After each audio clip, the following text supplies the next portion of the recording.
ಮಂಗಳೂರಲ್ಲಿ ಬ್ಯಾಂಕ್ ದರೋಡೆ ಮಾಡಿ ಎಸ್ಕೇಪ್ ಆಗಿದ್ರು. ಪಕ್ಕಾ ಪ್ಲಾನ್ ಮಾಡಿ ದರೋಡೆ ಗ್ಯಾಂಗ್ ಪರಾರಿಯಾಗಿತ್ತು. ಪೊಲೀಸರ ತನಿಖೆಯ ದಿಕ್ಕು ತಪ್ಪಿಸೋದಕ್ಕೆ ಡಬಲ್ ಗೇಮ್ ಮಾಡಿದ್ರು ಇವರು. ಬ್ಯಾಂಕ್ನಿಂದ ಒಂದು ಕಾರಲ್ಲಿ ಹಣವನ್ನು ಹೊತ್ಕೊಂಡು ಎಸ್ಕೇಪ್ ಆಗಿತ್ತು. ಆಮೇಲೆ 2 ಕಾರಲ್ಲಿ ಸ್ಪ್ಲಿಟ್ ಆಗಿದೆ. 5 ಜನ ಬೇರೆ ಬೇರೆ ಮಾರ್ಗಕ್ಕೆ ಪರಾರಿಯಾಗಿತ್ತು. ಕದ್ರಿ ರಸ್ತೆಯಲ್ಲಿ ದುಷ್ಕರ್ಮಿಗಳು ಮೊಬೈಲ್ ಅನ್ನ ಕೂಡ ಎಸೆದಿದ್ರು. ಅದೀಗ ಪತ್ತೆ ಆಗಿದೆ. ನಿನ್ನೆ ಕೇವಲ 5 ನಿಮಿಷದಲ್ಲಿ ದರೋಡೆ ಮಾಡಿದ್ರು. ಹಣ ಎಷ್ಟು ಅನ್ನೋದ್ರ ಬಗ್ಗೆ ಚರ್ಚೆ ಇತ್ತು. ಅದರ ಮಾಹಿತಿ ಚೇಂಜ್ ಆಗ್ತಾ ಇದೆ. ಒಂದು ಫಿಯೇಟ್ ಕಾರ್ನಲ್ಲಿ ಬಂದು 5 ನಿಮಿಷದಲ್ಲಿ 12 ಕೋಟಿ ರೂಪಾಯಿ 1 ಕೆಜಿ ಚಿನ್ನ ಅಂತ ಹೇಳಲಾಗ್ತಾ ಇತ್ತು. ಅಷ್ಟನ್ನು ದರೋಡೆ ಮಾಡಿಕೊಂಡು ಅದು ಸಹಕಾರಿ ಬ್ಯಾಂಕ್ನಲ್ಲಿ, ಕೋಆಪರೇಟಿವ್ ಸೊಸೈಟಿ ಬ್ಯಾಂಕ್. ಪಾಪ ರೈತರು ಬಡವರು ಅಲ್ಲಿ ದುಡ್ಡಿಟ್ಟಿರ್ತಾರೆ. ಕಿರಣ್ ಇದ್ರ ಬಗ್ಗೆ ಡೀಟೇಲ್ಸ್ ಅನ್ನು ಕೊಡ್ತಾ ಹೋಗ್ತಾರೆ. ಕಿರಣ್, ಇವ್ರು ಮಾಡಿದಂಥ ಪ್ಲಾನ್ ಏನು ಅಂತ ನೆನ್ನೆ ನಾವು ಮಾತಾಡಿದ್ವಿ.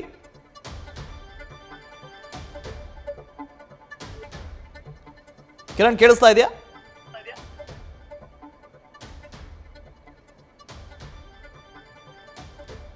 ಮತ್ತೆ ಅವರನ್ನ ಸಂಪರ್ಕ ಮಾಡುವಂಥ ಪ್ರಯತ್ನವನ್ನು ಮಾಡ್ತೀವಿ. ನಿನ್ನೆ ಹೇಳ್ತಾ ಇದ್ವಿ ನೋಡಿ, 1 ಕಾರ್ನಲ್ಲಿ ಹೋಗ್ತಾ ಇದ್ರು ಅವರು ಅಂತ.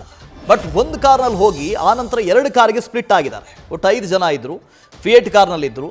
ಮುಂದೆ ಹೋಗ್ತಾ 2 ಕಾರಿಗೆ ಸ್ಪ್ಲಿಟ್ ಆಗಿದ್ದಾರೆ. ಪಕ್ಕದಲ್ಲಿ ಕೇರಳ ಇದೆ, ಆ ಕಡೆ ಓಡಿ ಹೋಗಿರುವಂಥ ಸಾಧ್ಯತೆ ಇದೆ ಅಂತ ಮಾತಾಡ್ತಾ ಇದ್ವಿ. ಅಲ್ಲಿ ತಲಪಾಡಿ ಚೆಕ್ ಪೋಸ್ಟ್ ಬರುತ್ತೆ.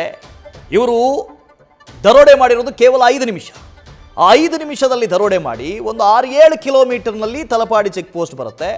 ಅಲ್ಲಿಗೆ ಹೋಗೋದಕ್ಕೆ ಒಂದು 5 ರಿಂದ 10 ನಿಮಿಷ ಸಾಕಾಗತ್ತೆ. ಅಥವಾ ಒಂದು ವೇಳೆ ಮಂಗಳೂರು ಸಿಟಿ ಒಳಗಡೆ ಹೋಗಿದ್ರು ಕೂಡ ಅಲ್ಲಿಂದ ಕೇರಳಕ್ಕೆ ಹೋಗುವಂಥ ಬೇರೆ ಬೇರೆ ದಾರಿಗಳಿದ್ದಾವೆ. ಅಲ್ಲಿಂದ ಹೋಗೋದಕ್ಕೂ ಚಾನ್ಸಸ್ ಇದೆ. ಕಿರಣ್ ಇದ್ರ ಬಗ್ಗೆ ಡೀಟೇಲ್ಸ್ ಅನ್ನು ಕೊಡ್ತಾ ಹೋಗ್ತಾರೆ. ಲೈವ್ನಲ್ಲಿ ಜಾಯ್ನ್ ಆಗ್ತಾ ಇದ್ದಾರೆ. ಕಿರಣ್, ನೆನ್ನೆ ನಾವು ಮಾತಾಡ್ತಾ ಇದ್ವಿ, ತಪ್ಪಿಸ್ಕೊಂಡು ಹೋಗೋದಕ್ಕೆ ಬೇರೆ ಬೇರೆ ವೇಗಳಿದ್ವು, ಬೇರೆ ಬೇರೆ ದಾರಿಗಳಿದ್ವು ಅಂತ. 5 ನಿಮಿಷದಲ್ಲಿ ದರೋಡೆ ಮಾಡಿದ್ದಾರೆ ಅಂತ ಹೇಳಿದ್ರೆ ತಪ್ಪಿಸ್ಕೊಳ್ಳೋದು ದೊಡ್ಡ ವಿಚಾರ ಅಲ್ಲ. ಯಾವ ಕಡೆ ಹೋಗಿರ್ಬೋದು? ಈಗ ಏನಾದರೂ ಲೀಡ್ ಸಿಕ್ಕಿದೆಯಾ?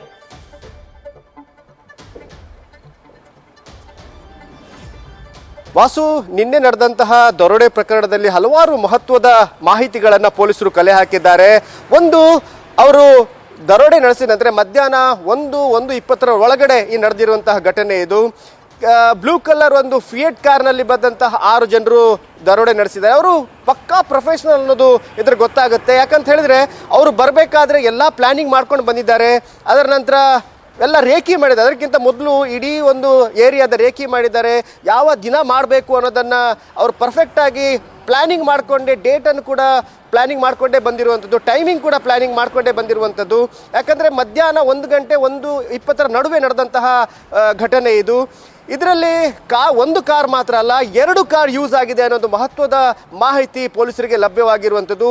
ಯಾವಾಗ ಅವರು ದರೋಡೆ ನಡೆಸ್ತಾರೆ, ದರೋಡೆ ನಡೆಸಿದ ನಂತರ ಕೋಟೆಕಾರರಿಂದ ಮೇನ್ ರೋಡಿಗೆ ಬರ್ತಾರೆ. ಮೇನ್ ರೋಡಿಗೆ ಬಂದ ನಂತರ 6 ಜನರು 2 ಟೀಮ್ಗಳಲ್ಲಿ ಡಿವೈಡ್ ಹಾಕ್ಕೊಂಡು 2 ಕಾರ್ಗಳಲ್ಲಿ ತೆರಳಿದ್ದಾರೆ ಅನ್ನೋ ಒಂದು ಮಹತ್ವದ ಮಾಹಿತಿ ಪೊಲೀಸರಿಗೆ ಲಭ್ಯ ಆಗಿರುವಂಥದ್ದು.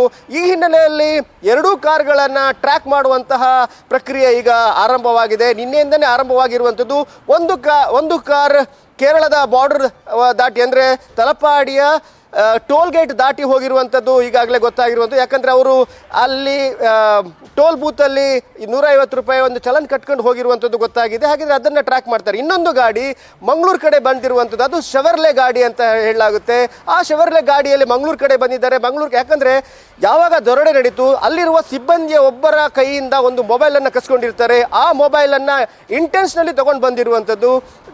ಪೊಲೀಸರ ತನಿಖೆಯನ್ನು ಡೈವರ್ಟ್ ಮಾಡಬೇಕು ಅನ್ನೋ ಒಂದೇ ಒಂದು ಇಂಟೆನ್ಷನಿಂದ ಆ ಮೊಬೈಲನ್ನು ತಗೊಂಡು ಬಂದಿರ್ತಾರೆ. ಆ ಮೊಬೈಲನ್ನು ತಗೊಂಡು ಬಂದು ಮಂಗಳೂರು ಕಡೆ ಬರ್ತಾರೆ. ಮಂಗಳೂರು ಕಡೆ ಬಂದು ಕದ್ರಿ ರೋಡಲ್ಲಿ ಒಂದು ಕಡೆ ಎಸ್ದು ಹೋಗ್ತಾರೆ. ಅಂದರೆ CM ಸಿಟಿಯಲ್ಲಿ ಇರಬೇಕಾದ್ರೆ ಪೊಲೀಸರು ಅಷ್ಟು ಭದ್ರತೆ ಇರಬೇಕಾದ್ರೂ ಕೂಡ ಆಗ ಒಂದು ಕಾರ್ ಈ ಭಾಗಕ್ಕೆ ಬಂದು, ಅಂದರೆ ಮಂಗಳೂರು ಸಿಟಿ ಎಂಟ್ರಿ ಆಗುತ್ತೆ. ಸಿಟಿ ಎಂಟ್ರಿ ಆದ ನಂತರ ಅಲ್ಲಿಂದ ಅವರು ಡೈವರ್ಷನ್ ತಗೊಂಡು ಬಂಟ್ವಾಳ ರೋಡಲ್ಲಿ ಹೋಗ್ಕೊಂಡು ಮತ್ತೆ ಬೇರೆ ಕಡೆಯಿಂದ ಕೇರಳಕ್ಕೆ ಎಂಟ್ರಿ ಆಗಿದ್ದಾರೆ ಅನ್ನೋ ಮಹತ್ವದ ಮಾಹಿತಿ ಲಭ್ಯವಾಗಿರುವಂಥ ಈ ಹಿನ್ನೆಲೆಯಲ್ಲಿ ಪೊಲೀಸರು ಎಲ್ಲ ಕಡೆಯಿಂದ ಟ್ರ್ಯಾಕ್ ಮಾಡ್ತಾ ಇದ್ದಾರೆ. ಎಲ್ಲೆಲ್ಲಿ ಹೋಗಿದ್ದಾರೆ, ಏನೇನು ಮಾಡಿದ್ದಾರೆ ಅನ್ನೋದು ಟ್ರ್ಯಾಕ್ ಆಗ್ತಾ ಇದೆ.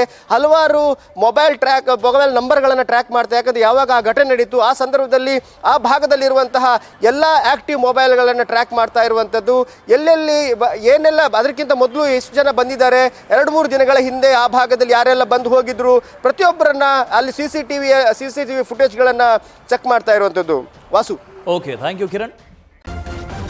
ನ್ಯೂಸ್ ಫಸ್ಟ್ ನಿರ್ಭೀತಿಯಿಂದ ನಿಮ್ಮ ಪರವಾಗಿ.